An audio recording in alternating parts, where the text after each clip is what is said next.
Halo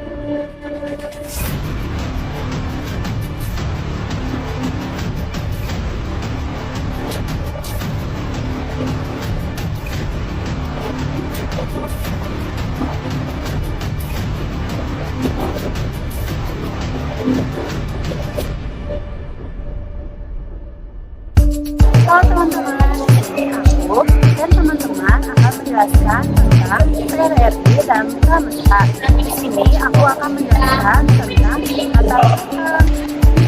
Pemberontakan PRRI Pramesta merupakan pemberontakan yang terjadi setelah Belanda mengakui kedaulatan NKRI pada tahun 1957. Gerakan dalam pemberontakan ini disebut dengan Pramesta atau Perjuangan Rakyat Semesta. Perlu diketahui bahwa pemberontakan ini berawal dari kekecewaan angkatan militer daerah terhadap pusat, khususnya di wilayah Sumatera dan Sulawesi.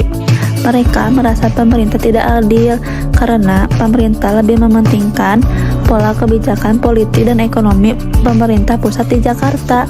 Mereka tidak mementingkan atau memperhatikan aspirasi atau kepentingan daerah luar Jawa. Nah, udah tahu kan latar belakang dari PRRI dan Pramesta? Di sini aku mengenalin tokoh dan peran singkat dari PRRI dan Pramesta. PRRI diproklamasikan tanggal 15 Februari 1958 dan para menterinya dilantik dari kiri ke kanan. Ada Kol Dahlan Jambek, Mr. Burhanuddin Harahap, Letkol Ahmad Hussein, Mr. Syarifuddin Prawira Negara, Kolonel Maludin Simbolon.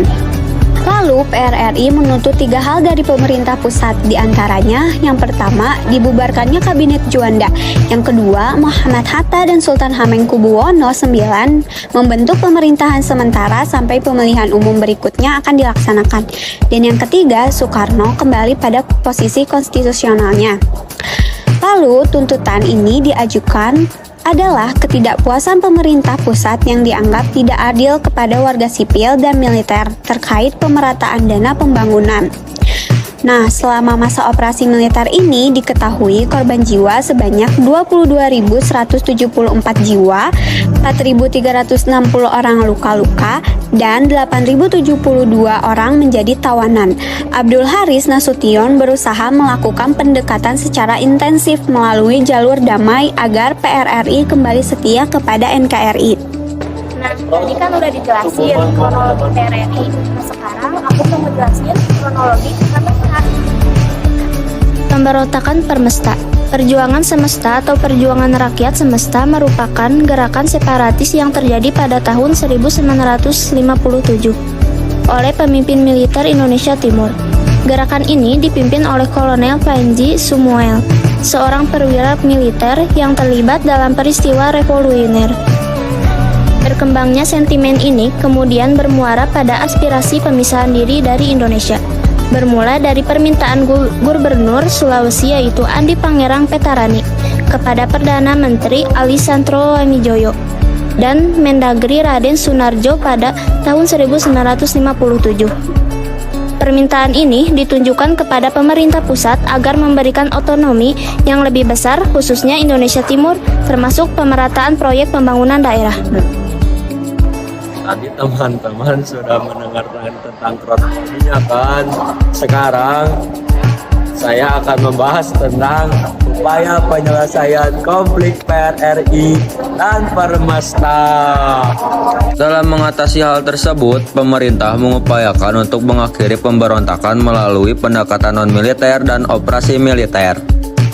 Pada pendekatan non-militer, Pramesta diajak berunding solusi terbaik dalam penyelesaian kesenjangan pusat dan daerah. Sedangkan operasi militer dilakukan Operasi Merdeka, Operasi Tegas, dan Operasi Sadar. Pada 17 Desember 1960, Pramesta menyetujui mengakhiri pemberontakan setelah pemerintah pusat membagi Provinsi Sulawesi menjadi 2, yaitu Sulawesi Utara dan Sulawesi Tengah. Pada Oktober 1961, akhirnya seluruh wilayah yang dikuasai Pramesta mampu direbut melalui operasi militer. Jadi aku bakal menjelasin dampak dari PRRI dan Pramesta. Yang pertama, yang kedua, yang ketiga, yang keempat, dan yang kelima. Dampak PRRI dan Permesta. Yang pertama ada politik, yaitu menunjukkan ketidakstabilan politik dan memperkuat peran militer dalam politik Indonesia. Yang kedua, ekonomi, yaitu menyebabkan kerugian ekonomi dan kerusakan infrastruktur. Yang ketiga, hubungan internasional, yaitu mempengaruhi hubungan dengan negara lain, terutama Amerika Serikat. Yang keempat, otonomi daerah, yaitu memicu reformasi untuk memberikan lebih banyak kekuasaan dan sumber daya kepada daerah. Yang terakhir, persatuan nasional, yaitu memperkuat tekad pemerintah untuk menjaga keutuhan wilayah Indonesia.